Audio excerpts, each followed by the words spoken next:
Hi all, ಬನ್ನಿ ಇವತ್ತು soya chunks ಕರಿ ಹೇಗೆ ಮಾಡೋದು ಅಂತ ನೋಡೋಣ. ಮೊದಲಿಗೆ ನಾನು ಸೋಯಾ ಚಂಕ್ಸ್ನ ಒಂದು 15 ನಿಮಿಷ ಬಿಸಿನೀರಲ್ಲಿ ಸೋಕ್ ಮಾಡಿ ಎತ್ತಿಟ್ಕೊಂಡಿದ್ದೆ.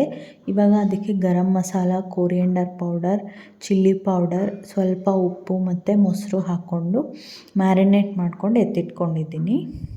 ಇವಾಗ ಒಂದು ಕಡಾಯಿಗೆ ಎಣ್ಣೆ ಹಾಕ್ಕೊಂಡು ಸ್ವಲ್ಪ ಚಕ್ಕೆ, ಕರಿಬೇವು, ಒಣಮೆಣ್ಸಿನ್ಕಾಯಿ, 2 ಆನಿಯನ್ಸ್ ಮತ್ತು 2 ಟೊಮ್ಯಾಟೊ ಸ್ಲೈಸ್ ಮಾಡಿ ಇಟ್ಕೊಂಡಿರೋದನ್ನು ಹಾಕ್ಕೊಂಡು ಚೆನ್ನಾಗಿ ಫ್ರೈ ಮಾಡ್ಕೋಬೇಕು.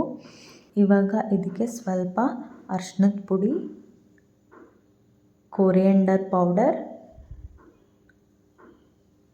Garam masala, ginger garlic paste ಮತ್ತು ಸ್ವಲ್ಪ ಕಸೂರಿ ಮೇಥಿ ಹಾಕ್ಕೊಂಡು ಇದನ್ನು ಚೆನ್ನಾಗಿ ಫ್ರೈ ಮಾಡಿಕೊಂಡು ಕಲರ್ ಚೇಂಜ್ ಆದಮೇಲೆ, ಕೂಲ್ ಆದಮೇಲೆ ಇದನ್ನು ಪೇಸ್ಟ್ ಮಾಡಿಕೊಂಡು ಎತ್ತಿಟ್ಕೋಬೇಕು. ಈಗ ಅದೇ ಕಡಾಯಿಗೆ ಸ್ವಲ್ಪ ಎಣ್ಣೆ ಹಾಕ್ಕೊಂಡು ಜೀರಿಗೆ, ಅರಿಶಿನದ ಪುಡಿ, ಜಿಂಜರ್ ಗಾರ್ಲಿಕ್ ಪೇಸ್ಟ್ ಸ್ವಲ್ಪ ಹಾಕ್ಕೊಂಡು ಸ್ವಲ್ಪ ಫ್ರೈ ಮಾಡ್ಕೋಬೇಕು. ಅದಾದಮೇಲೆ ಮುಂಚೆನೇ ಮ್ಯಾರಿನೇಟ್ ಮಾಡಿ ಇಟ್ಕೊಂಡಿದ್ವಲ್ಲ ಸೋಯಾ ಚಂಕ್ಸ್, ಅದನ್ನು ಆ್ಯಡ್ ಮಾಡ್ಕೋತಾ ಇದ್ದೀನಿ. ಎಲ್ಲನೂ ಚೆನ್ನಾಗಿ ಮಿಕ್ಸ್ ಮಾಡಿ ಸ್ವಲ್ಪ ಗರಂ ಮಸಾಲೆ, ಕೊರಿಯಂಡರ್ ಪೌಡರ್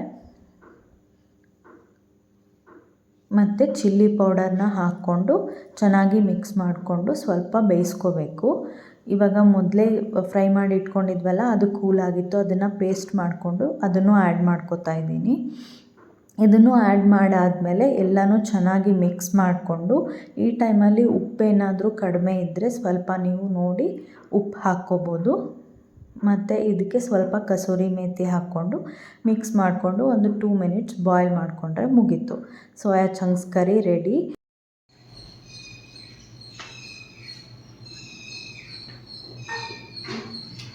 ಚೆನ್ನಾಗಿದೆ, ಥ್ಯಾಂಕ್ ಯು. ನೀವು ಈ ರೆಸಿಪಿನ ಟ್ರೈ ಮಾಡಿ ಹೇಗಿತ್ತು ಅಂತ ಕಮೆಂಟ್ಸಲ್ಲಿ ತಿಳಿಸಿ. ಬಾಯ್ ಬಾಯ್.